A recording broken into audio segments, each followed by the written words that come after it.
Hi and welcome back to another Vigor Tips video. Now before we start, a couple of things I want to tell you. First of all, if you didn't know, I have an in-game item within Vigor itself. The link is below if you want to claim my logo on your bag. All other creators who are partnered have got this as well, so check them out.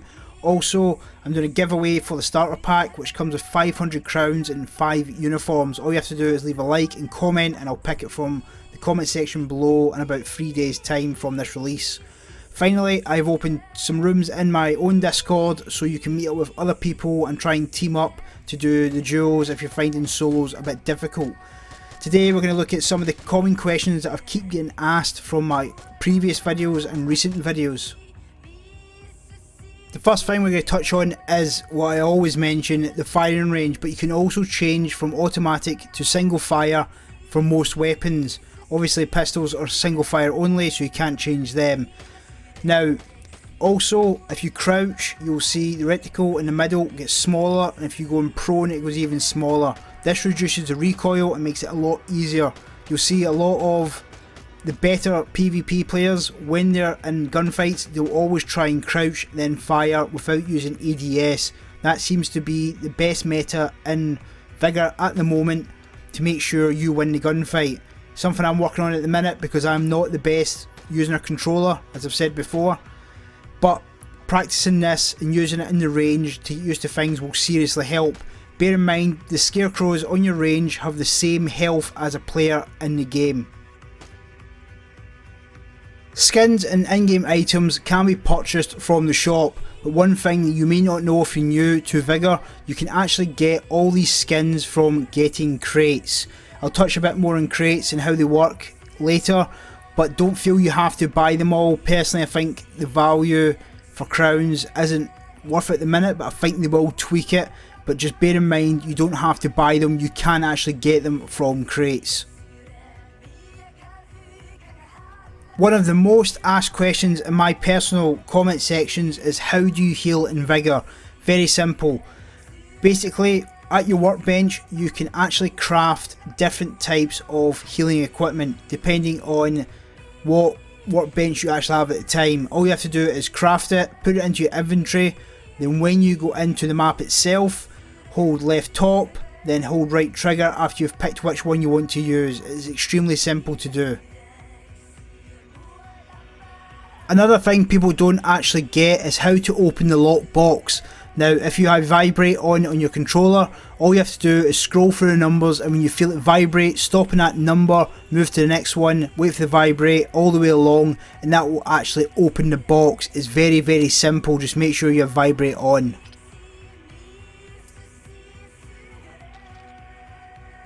Now, as you're aware, there is a signal detector on every map in Vigor. This can be extremely useful if you use it properly. Basically, the signal detector will show you where everyone is for a certain period of time. This is best used if you are basically trying to get the airdrop to get the best loot, because it will let you know if anyone is in or around that area if you've shifted it or you're close by. It's also very good to use towards the end, because if everyone's left the map, you can use it to find if anyone's actually still here. If they're all gone, you get free run, just head away from the radiation and loot as much as you can. Use it tactically and use it correctly, and it will work for you so much in every single situation you are in. In the lobby, you will see that people tend to upgrade the loot in the crate as much as they can. Now, this benefits everyone on the map, not just the person that does it. The reason being, for loot, if you're trying to upgrade your base, it's going to give you more loot and essentially help you speed up that process. But with the crates, upgrading the crate to a different colour means you're going to get the plans for better weapons. So if you can and you have the crowns, try and do it as much as possible, because it will help you basically progress in the game a lot quicker and get those weapons that you really want to use. Another question I'm always asked is how do you get blueprints? These come from crates. Different colours give different types of blueprint. You can see every weapon has its own colour. Try to get the crate with that colour with a chance to get that blueprint. The one item people seem to find hard to find in Vigor is glass. Now I found this hard myself when I first come back as well, but it's actually quite easy to find. Head to any house and head for the kitchens within the houses and look there. You're guaranteed in most cases to find glass quite quickly. You can also find them randomly in drawers in houses, but you won't find them in, say, cars or metal tool chests outside. Head for houses and head for the kitchens. That's your best bet if you're looking for glass. Now, when you first start playing Vigor, or if you're having a bad spell, don't be scared to go in with no gun at all. Try and get a good lobby who are going to upgrade the loot. Pick an area that you know is going to be quiet and quite close to the extract point you're at. Get in there and get as much as you can. As you work out the maps and where to go, try and get to the little military outposts, because you're guaranteed to get ammunition and sometimes some decent guns from those areas as well. Now, as I said, don't be scared to go in with nothing, because if you go in with nothing, you lose nothing. That's the best way to look at it. Try and just spend maybe 2 or 3 games holding as much loot as you can just to help you progress. There's times where you'll have pretty poor guns and going into a gunfight with them, you're not very confident like I am with them because they aren't very good. Practice makes perfect with these guns, but don't be scared to just go in with this simple mindset of looting as much as possible, or use it as an opportunity to try and pick up basically dead crates from people who couldn't carry all those items. You can remember, you can only carry 2 main guns and 2 side guns, so people can't take everything.